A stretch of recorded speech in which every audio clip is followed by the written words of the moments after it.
But what about the people who haven't quite figured it out yet, or people who are now looking for a change in their careers after, say, 10 or 20 years in employment? And what kind of options are available to those people looking to make a career change, and what's the best way to go about it?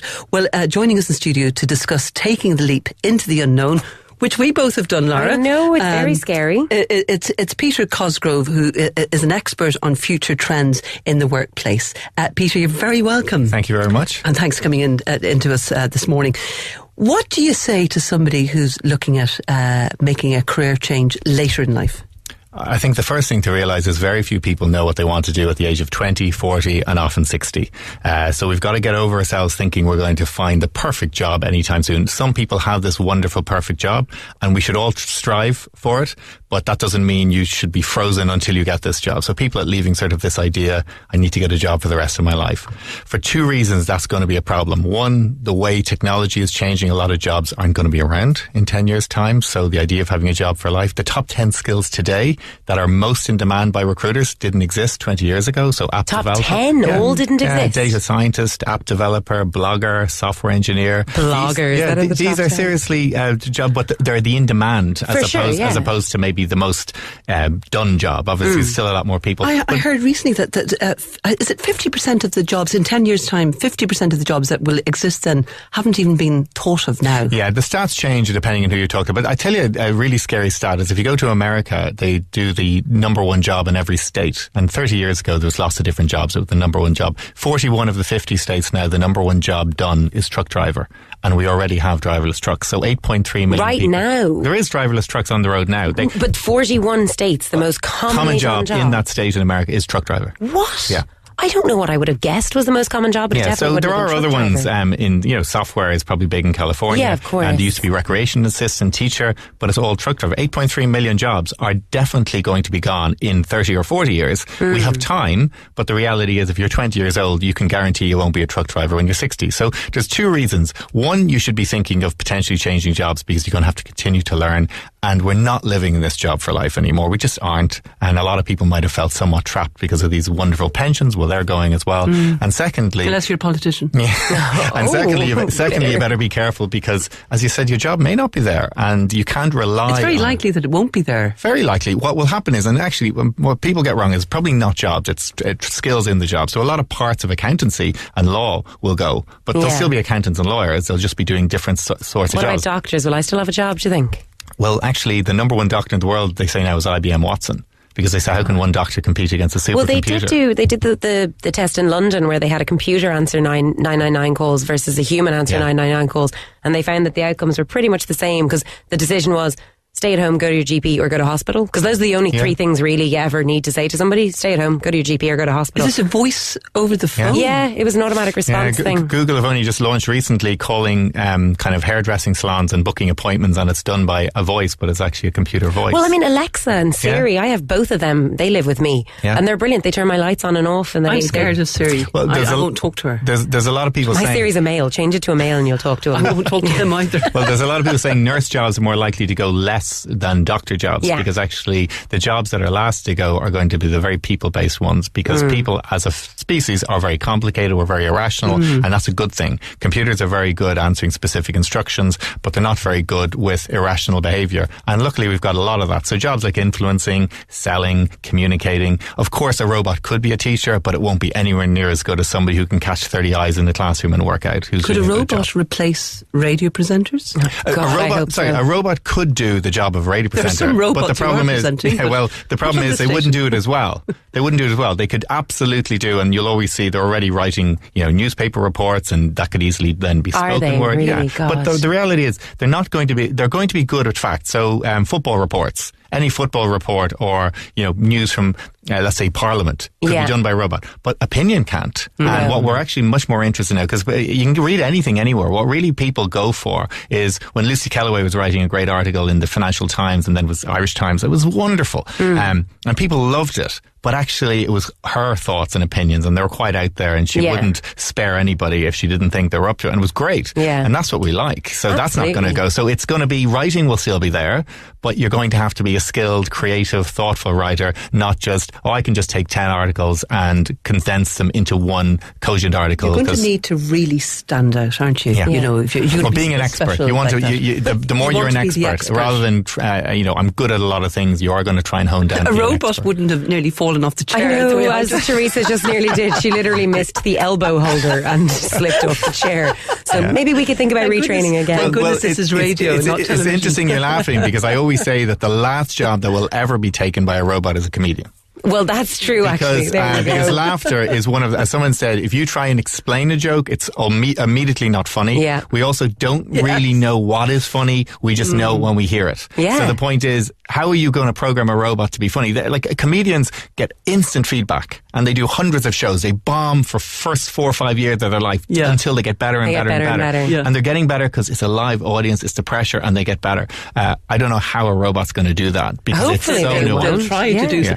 Instead of going, being absolutely, tunnel vision, I want to do this, I'm going to, when I leave school, I'm going to go to college, I'm going to have this trajectory and nothing else. I mean, isn't it important that you don't stay in a rut, and that you don't, for instance, if you want to, lawyers, I think they should live first. They should do other things before they get into that very dry, sometimes very confined space. Well, there's two things there. Firstly, we do also project on other people. There are lawyers out there who absolutely love being a lawyer.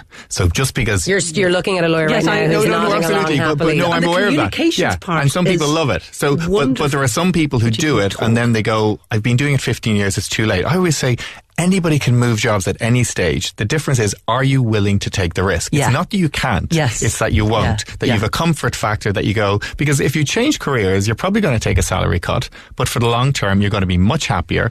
And actually, when you think about salary, if somebody gives you a bit more money, in the short term, you get excited, and then you go, well, my life doesn't change. Often people have to go, you need a certain amount to have your life, to feel that it's a nice quality of life, and then maybe a little bit more to get really nice things. But after that, you have to win the lottery to completely change your life, right? Yeah. So actually what happens to most people is they go, you know what? I spend 5 days a week working. I think about it all evening on my BlackBerry, iPhone, whatever, working and emailing. I better bloody enjoy it. I'm worried. Laura, are you worried about, kids? First of all, they have to be 14 or 15 making choices in school about what they might want to. You're a doctor. I suppose for me, when I was 17, when I started university, I hadn't a clue what I wanted to do. And I always remember my mum said this, which is really weird because it's not like her, but she always said, having a job you like isn't a right, it's a privilege. And I wonder, Peter, what do you say to that? Because these days, I think when we have such diverse jobs that we can do and such a good education system, especially in Ireland, do you think that it is a privilege to have a job you like, or do you think everybody could go into something they like doing? I think it would be great if everyone could have it. And I actually would argue that in about 200 years' time, nearly everybody will have a job they like to do, because all the other problems will either be fixed, and we'll have enough money, we'll have enough water, we'll have enough everything. And then the challenge will be boredom, which will be an interesting challenge. People mightn't think that'll be a problem, but it probably will. But I think the thing about being 15, I talk to a lot of schools, and I say one of the biggest challenges we have, and as a parent, I'll do this myself, you will tell your kids to do something where you see a job at the end of it, when actually I think many people should focus on history, philosophy, psychology, the social sciences, things where you go into it and actually there aren't answers. So, what's the answer to what do you think Shakespeare meant here? There isn't one answer. There's many answers. What do you think happened here if Hitler had won the war? How would that have played out? And people talking about that. Whereas there's a book called Excellent Sheep about American universities, and one of the professors said, I didn't send my son in here to be more confused. And the professor said, well, no, that's exactly why you sent him here. This is complicated. The works of a modern economy, what philosophers are talking about, what you think they mean, that is meant to be confusing. If he wants answers and questions and answers, you can get that on Google. This is about critical thinking, problem solving. So I would tell more and more people, or to do a job, to do a career or arts or something like that, where they're actually going to ask questions. However, the first thing you get is, well, what job am I going to get at the end of that? Well, I can't be a doctor. I can't be an accountant. Studying for the sake of studying is also wonderful. I mean, 11 years at university under my belt, let me tell you, it's great. And I did Greek and Roman civilization. I picked it as my third subject, and it ended up being absolutely the love of my life. I absolutely adored it. And I stopped in the middle of an MA, I got into RTE, and I'm really sorry I didn't finish it, because I absolutely loved it. Like, perhaps this is a luxury of the middle classes. I mean, perhaps we're sitting here saying, go and study your Greek and Roman civilization, and there's people thinking, well, we need to put bread on the table, you know. I paid for my way through university by painting portraits. I mean, I really could have. Yeah. My parents didn't have a bob, and I used to. God, in those days, I used to thumb lifts home. Like there were an awful lot of people that didn't have money. It wasn't really a middle class thing at all. Yeah. But I've never regretted doing it. I'd like to have spent more time. We have a whole minute left, so let's do practical advice for a minute. Yeah. If I want to change my career, which I did, and which Teresa did, Peter, what do we do? How do we go about it? So the first thing is, it's not as hard as people think. The first thing I always say to people is, the more research you do, the better. So the more you actually work out what area would I like to get into. How do you do that? Firstly, I tell people, what is it you think about when you're not thinking? And this is literally when you're sitting in the toilet, when you're lying in a sunbed, when you're just in the shower. What are the things you think about? They're the things that practically, now that's a long way from long way from working out what you want to do. But I tell kids who are 15, you should be thinking about this now. Lovely. When you're in flow, when time is going fast, you're doing things you enjoy. Now, those are the sort of things, if you did as a job, you would do without even thinking. You'd love it. So that's the first thing. That can be aspirational. The second thing I'd say is, if you want to move careers, look at your transferable skills. So I started off in banking, and then I went into management consulting. But when I went into management consulting, I did it for banks. And that was my way into a job where I could start learning about project management and influencing. And then I moved from management consulting into staffing and recruitment. But I started staffing and recruitment for the areas that I knew. So so you're building skills the whole way, not saying, oh, can you give me a job, but I know nothing about your area, or I can give you nothing. Anyone who says, but I don't have any transferable skills, managing, influencing, selling, project manager, they're all skills. So when people start writing down their business skills, and a business skill to me is something that you do that you can't just read from a book, right? You can learn things. Then after that, I would say, get feedback on yourself. A lot of people aren't great at getting feedback. So what are you actually good at? What do other people say? We're both very bad at telling others what we're good at. And they go, I don't know, everyone's good at that. No, they're not. You're really good at that. Yeah. And equally what you're bad at. Because honestly, what you're bad at is very difficult to get good at. But what you're good at is very easy to get excellent at. So people spend all their time on their weaknesses. You know, if you're a messy person, you might get a bit tidier, but you're not going to become really tidy, right? Why were you looking at me when you said No, Peter, this is all really good. Well, it's good practical advice. I think my dream job is still, though, to be a chocolate taster who works in a zoo. But I don't think I'll get to do that. Peter, what's your dream job in our last 10 seconds? I'm doing what I like to do. I like. You don't want to be a chocolate taster in a zoo? Well, no, I'd like to. I mean, when I was small, obviously I wanted to be a footballer or something like that. And an astronaut. As an astronaut, all the things Liverpool. Everybody wants to be. Teresa, we'll leave it with you telling us your dream job. I'll tell you, if I was an actress, I would want to have married a prince.